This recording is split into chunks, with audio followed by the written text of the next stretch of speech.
Bismillahirrahmanirrahim. Assalamualaikum warahmatullahi wabarakatuh. Teman-teman, kembali lagi dengan saya Naila Aprilianti.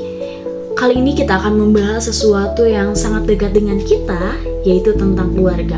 Keluarga adalah unit terkecil dalam sebuah masyarakat. Keluarga juga merupakan sebuah madrasah pertama dalam sebuah peradaban Islam. Karena itu, kita sekarang akan membahas mengenai etika berkeluarga dalam syariat Islam. Kita akan melihat bagaimana Al-Quran dan As-Sunnah menuntun kita untuk membangun sebuah pondasi untuk menciptakan keluarga yang sakinah, mawaddah, dan warohmah. Nah teman-teman, sebelum kita masuk ke ranah etika praktis, kita perlu memahami dulu hakikat pernikahan itu sendiri. Islam memandang pernikahan bukan hanya sekadar transaksi sosial atau hanya sekedar kebutuhan untuk memenuhi kebutuhan biologis semata. Tetapi dalam Al-Quran, Islam memandang pernikahan sebagai misakon golizo atau perjanjian yang sangat kokoh di hadapan Allah Subhanahu wa Ta'ala. Oleh karena itu, pernikahan juga dianggap sebagai ibadah terpanjang seumur hidup kita. Karena akan menuntut sebuah komitmen spiritual, loyalitas, tanggung jawab di antara kita tanpa sebuah batas. Landasan utama konsep kebahagiaan dalam keluarga ini tertuang indah dalam Quran Surat Ar-Rum ayat 21, bahwasanya Allah berfirman, Dia menciptakan pasangan agar kalian hidup tentram, taskunu ilaiha. Lalu dia menumbuhkan rasa cinta, mawaddah, dan kasih sayang, rahmah. Lalu bagaimana sih kita bisa mengukur kesuksesan dari etika ini?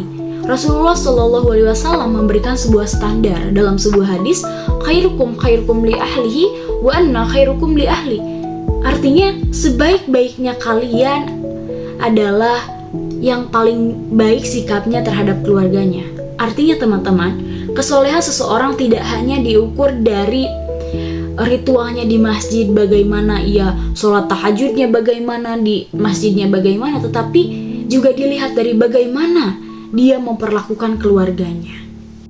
Nah teman-teman, untuk mewujudkan hal tersebut, ada 3 pilar utama yang harus kita tegakkan. Yang pertama, muasyarah bil ma'ruf, yaitu memperlakukan pasangan kita dengan patut, sopan, santun, dan tidak meminta sesuatu hal yang di luar kemampuan pasangan kita.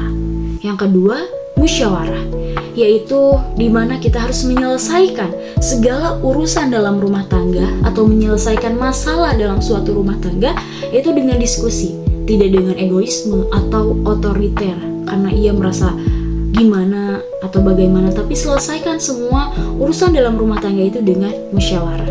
Yang ketiga, saling memaafkan.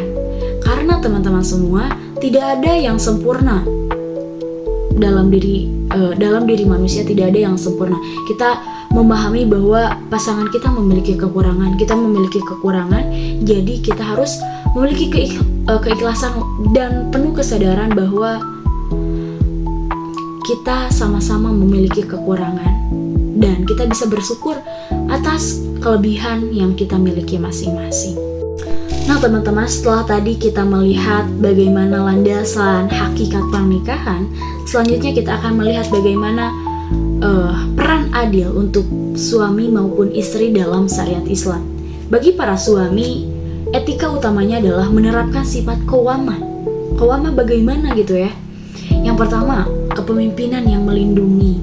Yang kedua, di mana dia bisa menjaga dan mendidik moral keluarga. Yang ketiga, di mana dia bisa memberikan sebuah nafkah yang thayyib, yang baik dan halal. Dan yang terakhir, di mana para suami harus mengutamakan sebuah kelembutan, bukan kekerasan. Selanjutnya, bagi para istri, etika utamanya adalah ketaatan syariah kepada suami dalam koridor ketaatan kepada Allah. Istri bisa menjadi penjaga pilar utama saat suami sedang tidak ada, menjadi rumah yang bisa membuat rumah terasa aman, damai, sekaligus menyenangkan. Etika Islam juga mengatur hubungan antara generasi, di mana orang tua wajib mendidik anak-anaknya dari tauhid dan akhlak-akhlaknya. Di sisi lain juga, anak-anaknya juga harus berbakti secara total terhadap orang tuanya, birrul walidain. Namun, di sisi lain, Islam juga realistis gitu ya teman-teman semua, bahwa riak-riak konflik dalam sebuah rumah tangga itu pasti saja ada. Jadi Islam memberikan panduan syariat bagaimana cara supaya bisa menyelesaikan sebuah konflik. Yang pertama itu mauizah, menasihati, sama-sama menasihati secara persuasif. Dilanjutkan dengan introspeksi diri, yaitu meredam ego.